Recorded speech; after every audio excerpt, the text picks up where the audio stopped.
The morning sun felt different that Tuesday. Everything felt different, really. Staff Sergeant David Chen stood in front of his bedroom mirror, fingers fumbling with the brass buttons of his marine dress blue uniform. He had put on this same uniform dozens of times before, for ceremonies, promotions, and formal events. But today it felt heavier than ever. His wife, Rebecca, was gone. Cancer had taken her just 5 days ago, and today was the day he would say goodbye forever. The house felt empty without her laugh echoing through the halls, without the smell of her morning coffee filling the kitchen. Even their golden retriever, Max, seemed to sense something was wrong. The dog had been following David around the house all morning, never leaving his side. David had met Rebecca 12 years ago at a coffee shop near Camp Pendleton. She was studying to become a teacher, and he was just back from his second deployment, in Afghanistan. She had this way of making him feel normal again, like the world wasn't as heavy as it seemed after combat. They married 2 years later in a small ceremony with just their families and his Marine buddies. Rebecca always understood the brotherhood. She knew that when David got a call from one of his Marine friends, he would drop everything to help. She would pack extra food when the guys came over for barbecues, knowing they missed home cooking. She sent care packages to deployed Marines she had never even met, just because David mentioned they could use some support from home. Now, as David adjusted his white cap in the mirror, he could almost hear her voice telling him to stand up straight, that he looked handsome in his uniform. She always said that.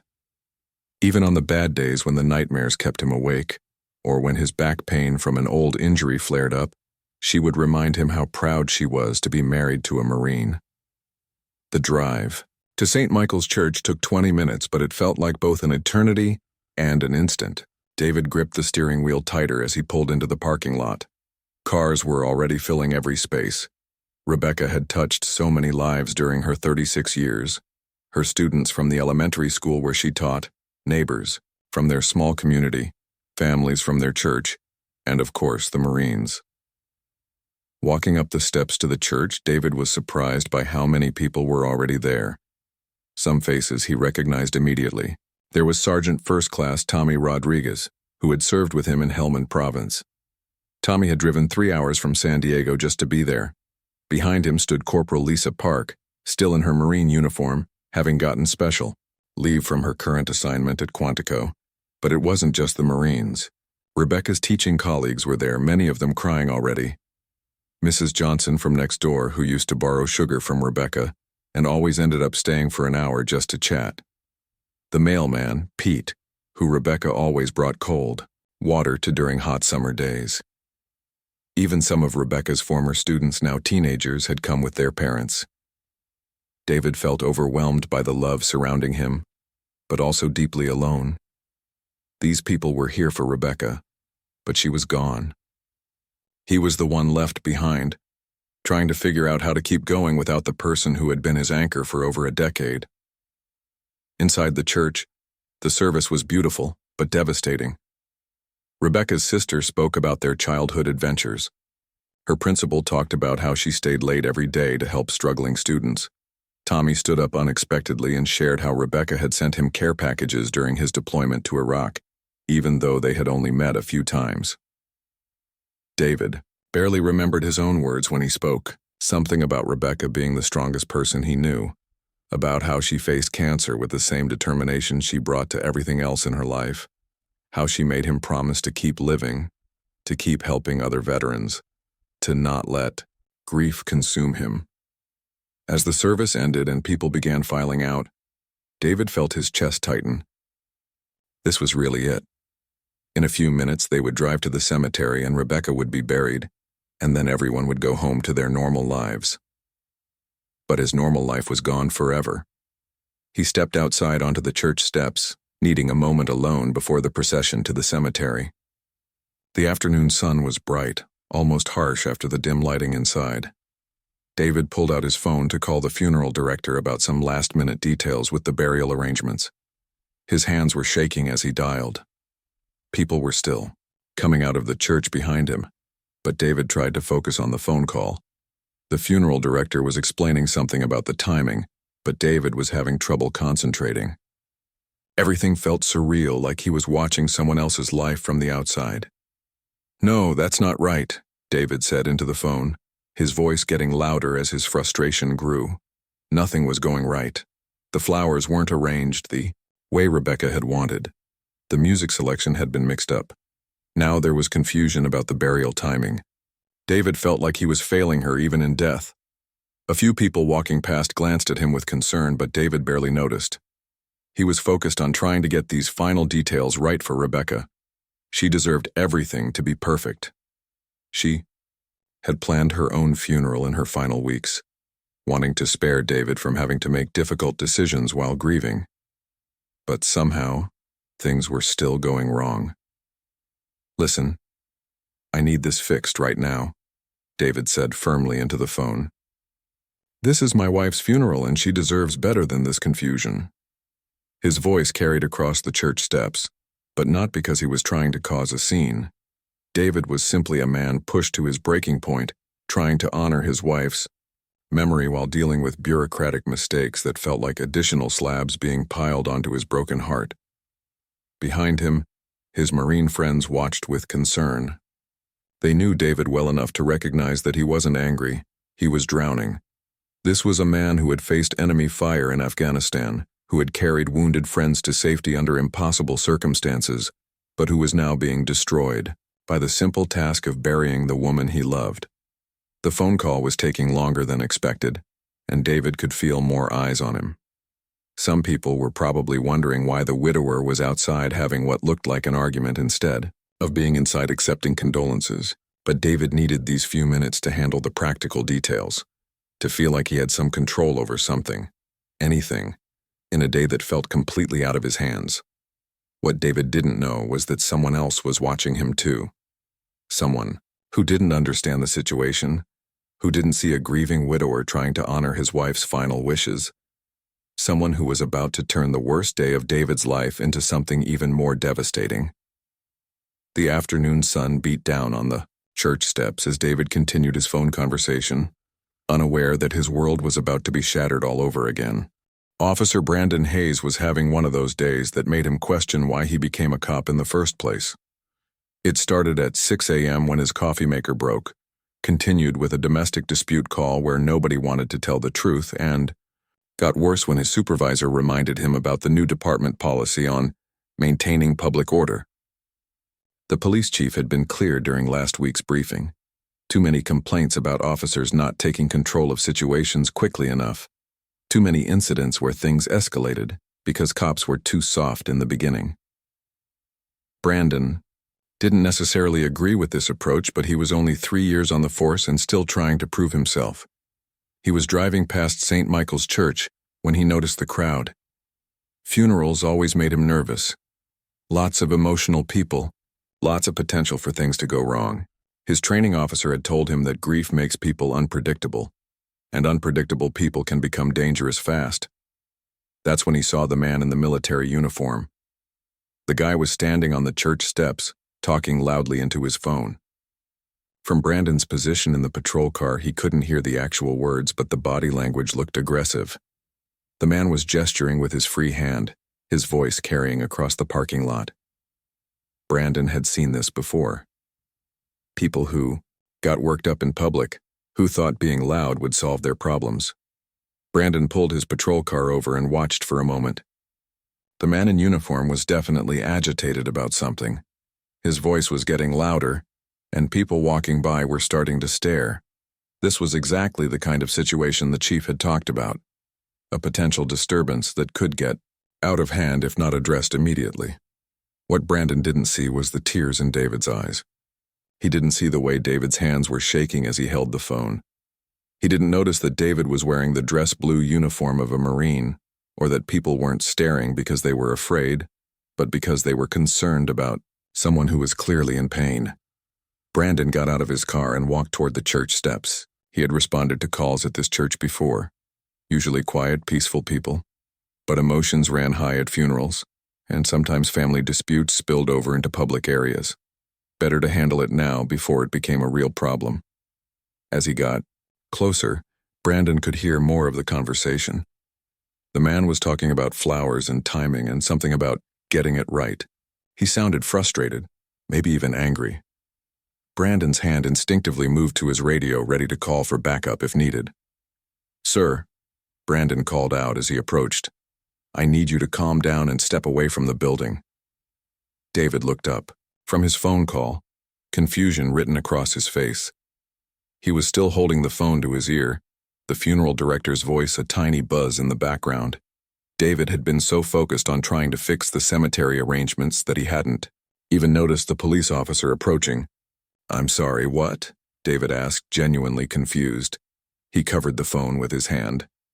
"Is there a problem?" Brandon saw the reaction as defiance. The man wasn't immediately complying with his request. He was asking questions instead of following orders. This was exactly what the chief had warned about. People who thought they could argue their way out of police instructions.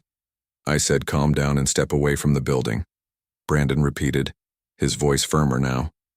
"You're creating a disturbance." David looked around, still not understanding what was happening.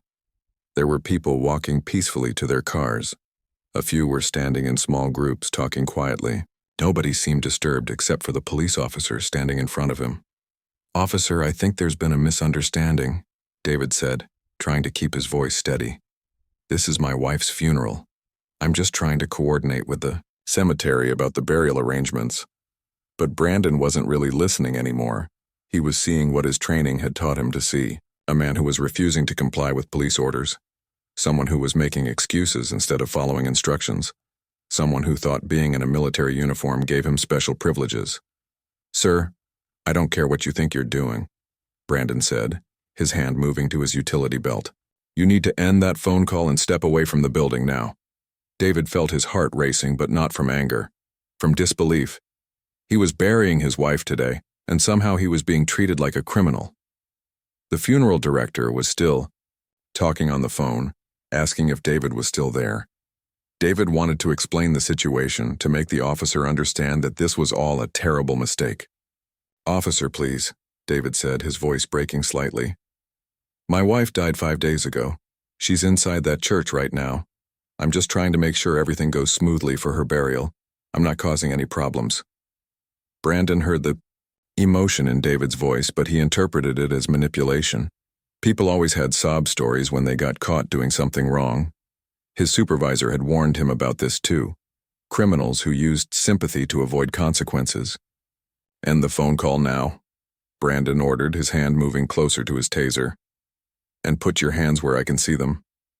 David couldn't believe what he was hearing. He looked around desperately, hoping someone would intervene, would explain to this officer that he was making a mistake. Some of the Marines who had attended the funeral were still in the parking lot, loading into their cars. David caught Tommy Rodriguez's eye and saw him starting to walk back toward the church steps. "Please don't do this," David said quietly. "Not today. Not at my wife's funeral." But Brandon had already made up his mind. This man was not complying with lawful orders. He was being emotional and unpredictable. He was causing a scene in a public place.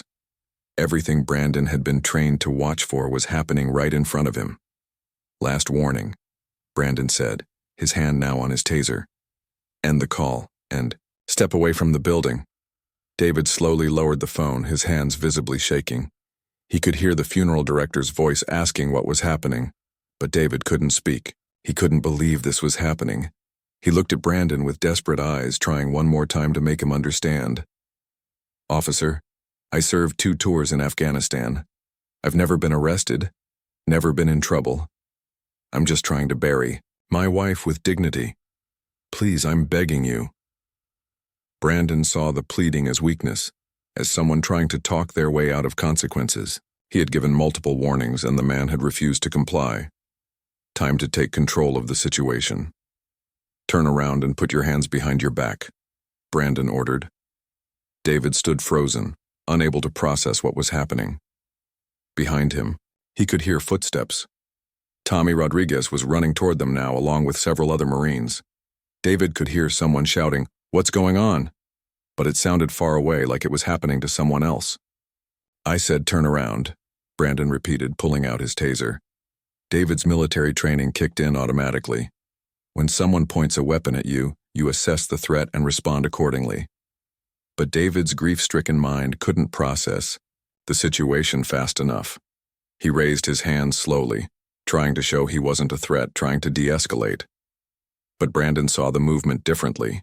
He saw someone who wasn't following orders, who was moving unexpectedly, who might be reaching for something. In that split second, all his training about taking control of situations, about not letting things escalate, about protecting himself and the public, came together in one terrible decision.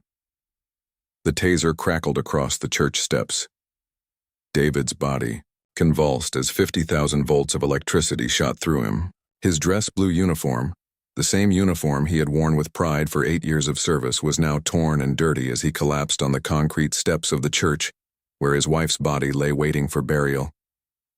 The last thing David remembered, before hitting the ground, was the sound of Rebecca's voice in his memory, telling him how handsome he looked in his uniform. Tommy Rodriguez was loading his car when he heard the sound.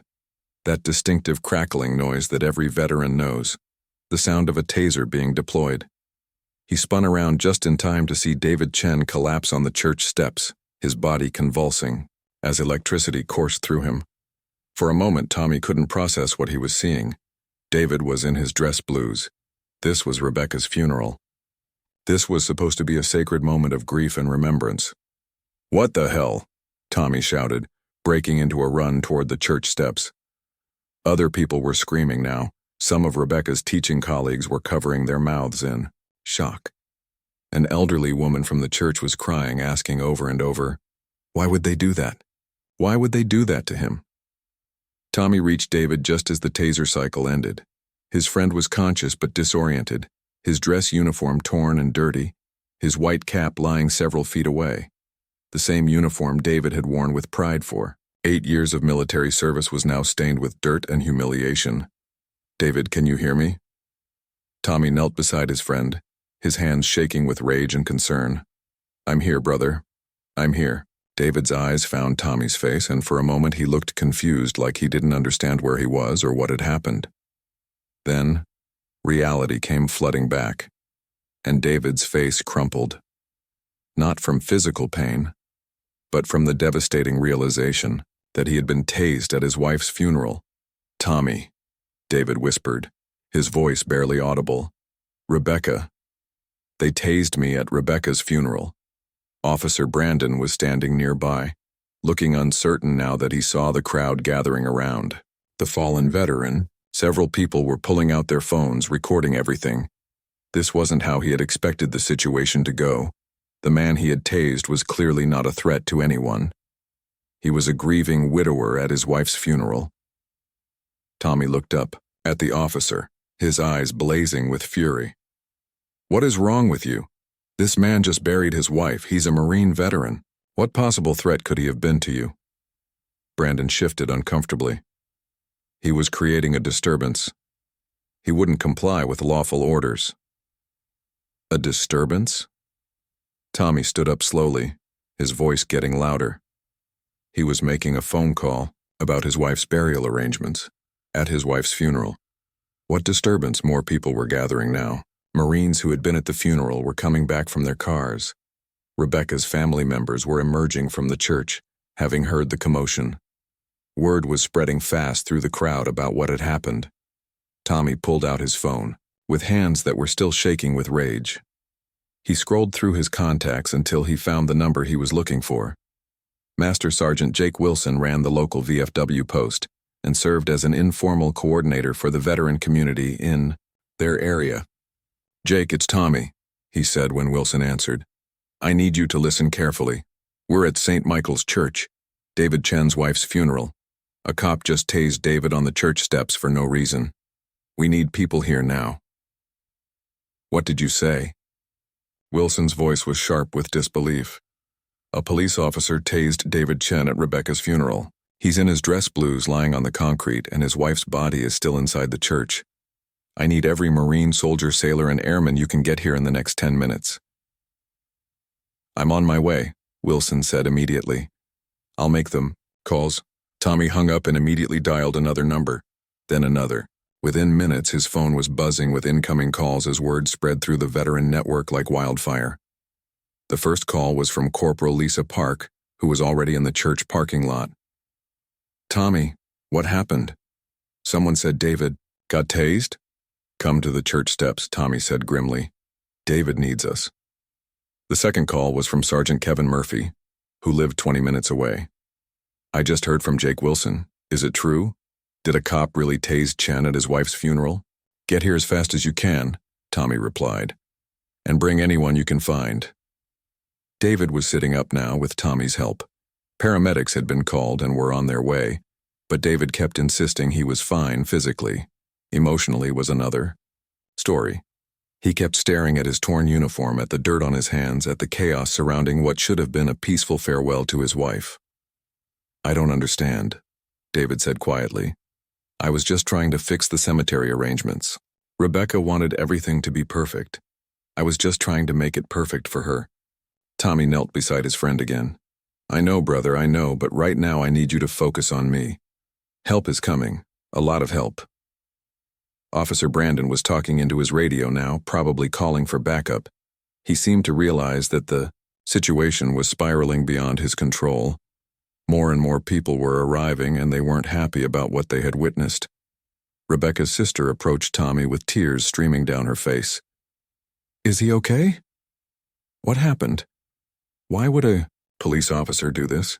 "He's going to be okay," Tommy assured her. "But this should never have happened. Not today. Not ever." By now, Tommy's phone was ringing constantly. Word was spreading through social media, through group chats, through the informal networks that connect veterans across the country. The story was simple but devastating. A Marine veteran had been tased at his wife's funeral while trying to coordinate burial arrangements. The first reinforcement arrived within 5 minutes.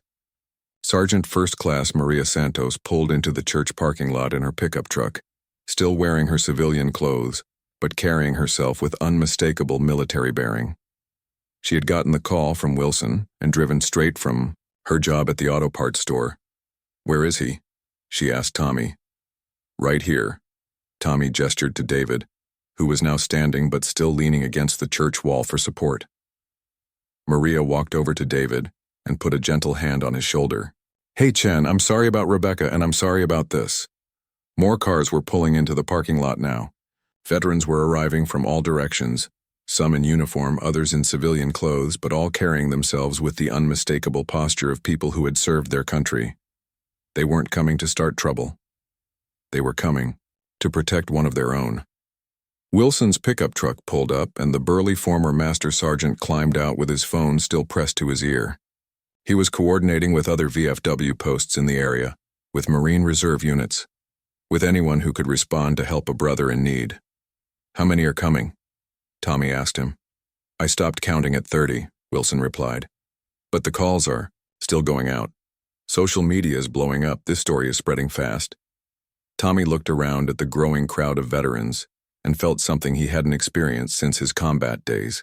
The feeling of the pack protecting its own, the unbreakable bond that forms between people who have faced danger together and sworn to never leave anyone behind. David noticed it too. Through his grief and shock and humiliation, he began to see familiar faces appearing in the crowd.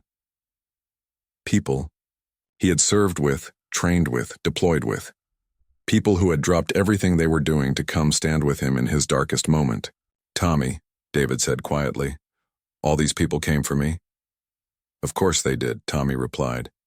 "Your family, Rebecca was family, and family protects family." Officer Brandon was looking increasingly nervous as more veterans arrived. His radio chatter was getting more urgent.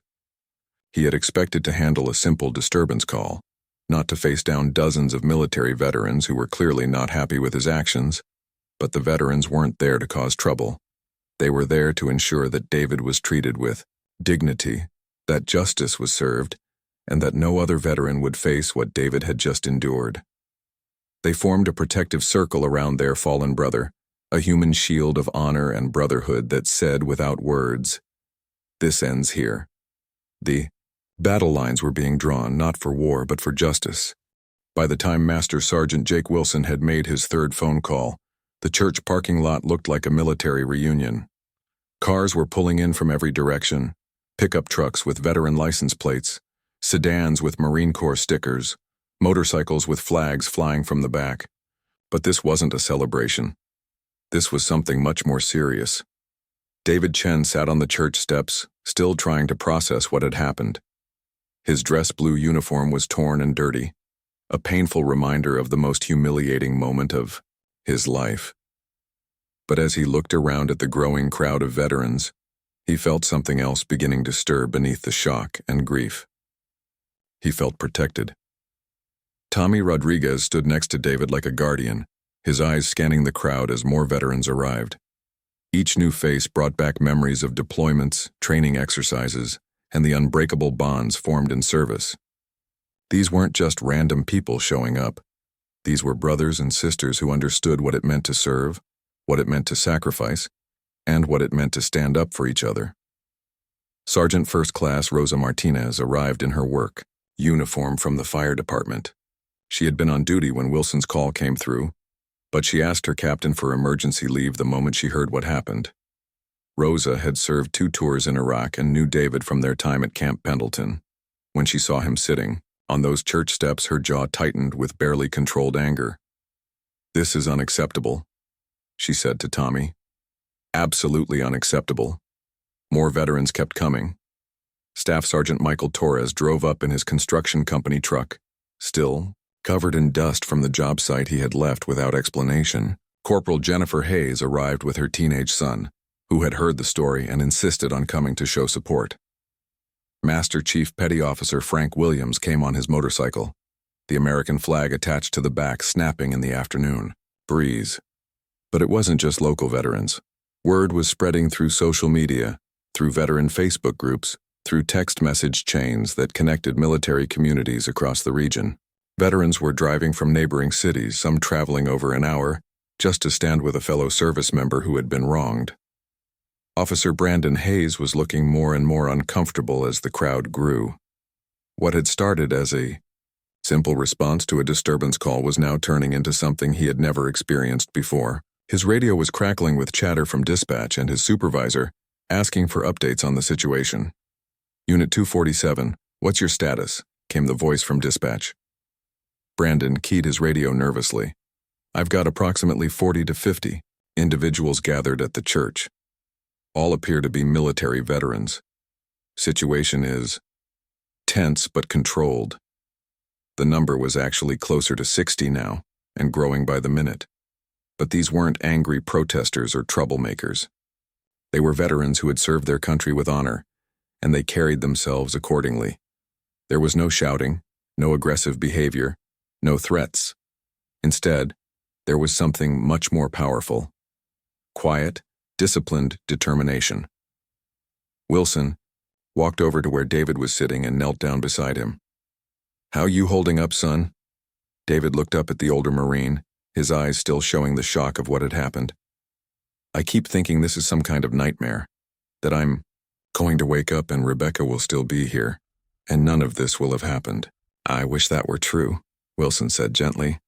"But right now I need you to look around. Look at all these people who came here for you. You're not alone in this." David slowly turned his head and really looked at the crowd for the first time. Veterans in uniform and civilian clothes were forming neat, orderly lines. Without any formal command or organization, they were naturally falling into military formation. Years of training and discipline were taking over, creating order out of what could have been chaos. In the front row stood the Marines, their bearing unmistakable even in civilian clothes. Behind them, Army veterans had formed their own section. Navy and Air Force personnel filled out the ranks. Some were young veterans from recent deployments in Afghanistan and Iraq. Others were older, with gray hair and lined faces that spoke of service during earlier conflicts. What struck David most was the silence. These were military people who knew how to follow orders, how to maintain discipline, how to present a united front. They weren't there to cause trouble or create a scene. They were there to send a message. Veterans take care of veterans, and what happened to David was unacceptable. Corporal Danny Kim had driven 45 minutes from his job at a tech company when he got the call. He didn't know David personally, but that didn't matter. The story was clear. A Marine veteran had been tased at his wife's funeral while trying to coordinate burial arrangements. That was enough for Danny to drop everything and drive to the church. "I can't believe this happened," Danny said to the veteran standing next to him, at his wife's funeral. "What kind of person does that?" The crowd was now blocking most of the street in front of the church. More police cars were arriving, their officers looking uncertain about how to handle the situation. This wasn't a typical crowd control scenario. These were veterans, many of whom had served multiple combat deployments and earned Bronze Stars, Purple Hearts, and other decorations for their service to the country. Sergeant Major Patricia Rivera had driven in from the Marine Corps base 2 hours away. When she arrived and saw the scene, she immediately took charge of organizing the veteran formation. Without saying a word, she began directing people into proper military lines, creating a human wall of honor and dignity around David. "Let's show them how it's done," she said quietly, and the veterans responded instinctively to her authority.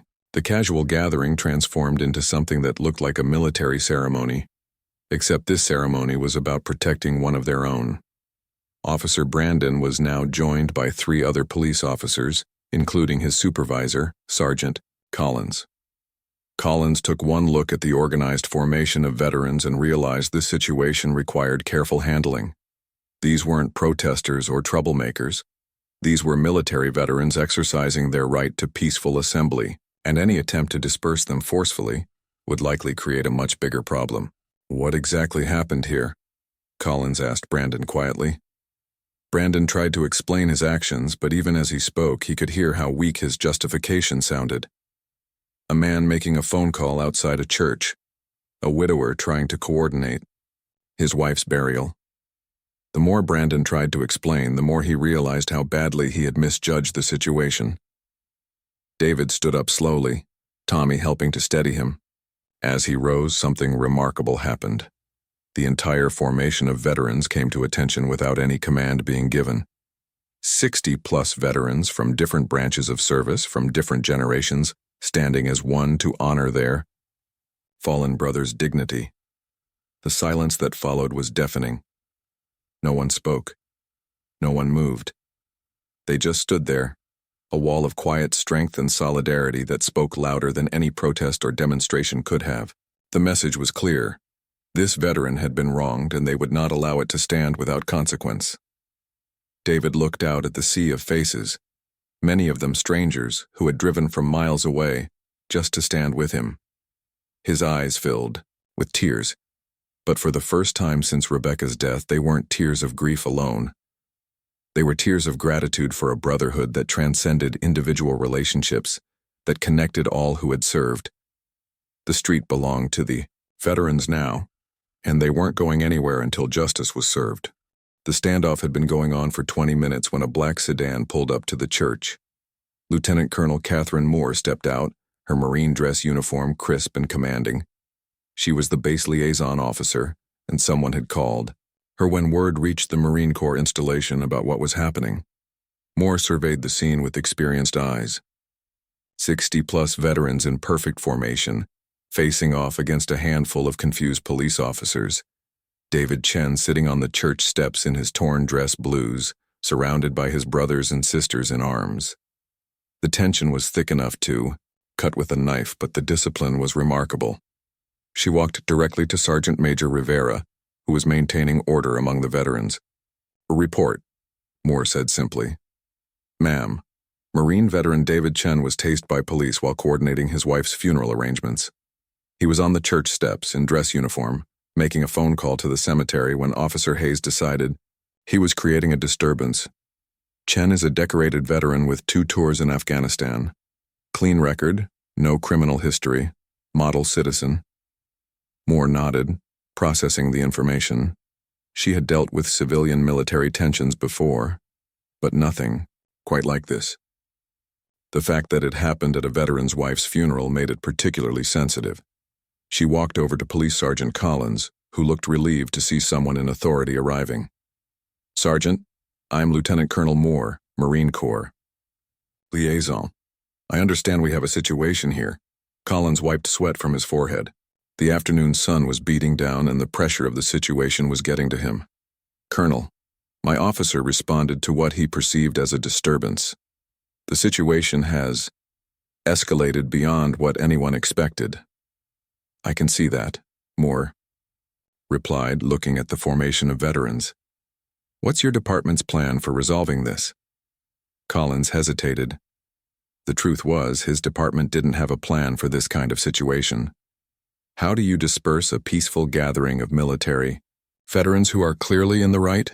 How do you explain to the media why a grieving widower was tased at his wife's funeral? While the two officials talked, something beautiful was happening among the veterans. Without any formal organization, they had begun sharing stories about David and Rebecca. Word was passing through the ranks about how Rebecca had supported the veteran community, how she had sent care packages to deployed Marines, how she had opened her home to veterans who were struggling. Corporal Lisa Park was telling the group next to her about the time Rebecca had driven 2 hours to visit a wounded Marine in the hospital, bringing homemade cookies and staying to play video games with him. Staff Sergeant Michael Torres shared how Rebecca had helped his wife find a job when they moved to the area, connecting her with other military spouses who understood the challenges of frequent relocations. These stories were spreading through the formation like ripples in a pond, reminding everyone why they were there. This wasn't just about David being wronged by a police officer. This was about protecting a family that had given so much to the military community. David could hear some of these conversations, and for the first time in days, he smiled. Rebecca would have been embarrassed by all the attention, but she would have been proud to see how her kindness had come back to protect him in his darkest hour. Lieutenant Colonel Moore walked over to David, kneeling down to his level. "Marine, I'm sorry for your loss. Rebecca was clearly a remarkable woman, and what happened to you today is unacceptable." David looked up at the officer, his voice still shaky. "Thank you, ma'am. I just don't understand how this happened. I was just trying to make sure everything was perfect for her burial." "I know," Moore said gently, "and we're going to make sure this gets resolved properly. But right now I need to ask you something. Are you willing to work with me to de-escalate this situation? These veterans came here for you, but I think Rebecca would want this resolved peacefully." David nodded slowly. Rebecca had always been a peacemaker, someone who believed in solving problems through communication rather than confrontation. She wouldn't want her funeral to be remembered for a standoff between veterans and police. Moore stood up and walked back to the center of the formation. When she spoke, her voice carried the authority of someone who had led Marines in combat. "Veterans, I need your attention," she called out. The entire formation turned toward her as one, their military training taking over instinctively. "You have honored Marine David Chen and his wife Rebecca with your presence here today. You have shown the world what military brotherhood looks like. Your discipline and commitment to each other is a credit to your service and your country." Murmurs of agreement rippled through the crowd. "But now I'm asking you to help me ensure that justice is served through the proper channels. Sergeant, Chen needs to bury his wife with dignity, and you need to know that his sacrifice and yours will not be forgotten." Police Chief Williams had arrived while Moore was speaking. He was a 20-year veteran of law enforcement and understood immediately that his department was facing a public relations disaster. A decorated Marine veteran tased at his wife's funeral by an officer who had clearly overreacted to a non-threatening situation. Moore approached the chief directly. "Chief Williams, I propose a solution that serves everyone's interests. Officer Hayes made a serious error in judgment today. The veteran community needs to see accountability, and Sergeant Chen needs to be able to bury his wife without this overshadowing her memory." Williams nodded grimly. He had already decided that Brandon would be suspended pending a full investigation. The body camera footage would tell the complete story, but what he had heard so far suggested that his officer had badly mishandled the situation. "What do you propose?" Williams asked.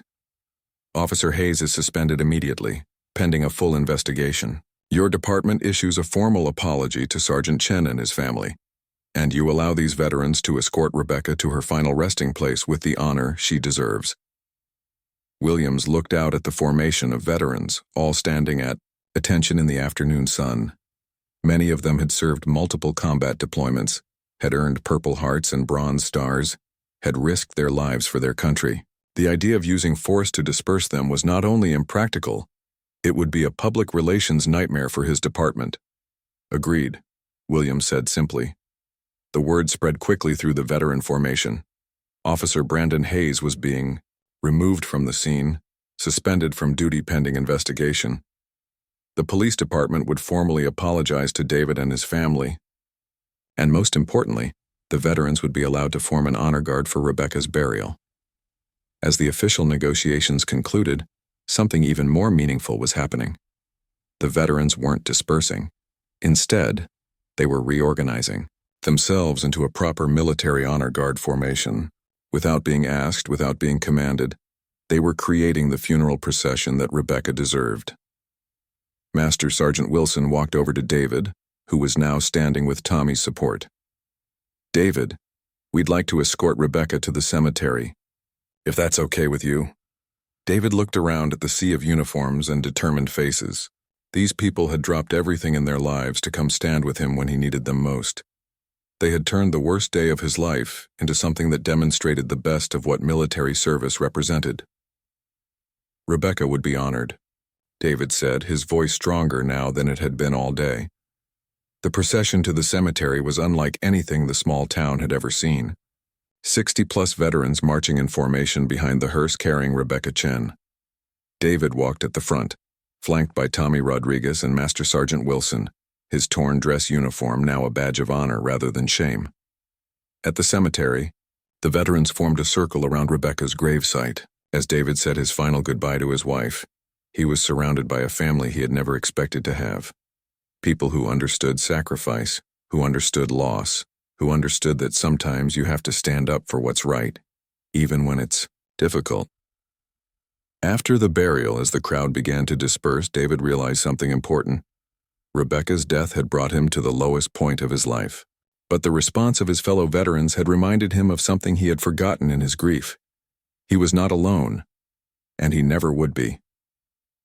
The brotherhood that had been forged in combat zones halfway around the world had proven that day that it extended far beyond military service. It was a bond that would last a lifetime, a promise that no veteran would face their battles alone.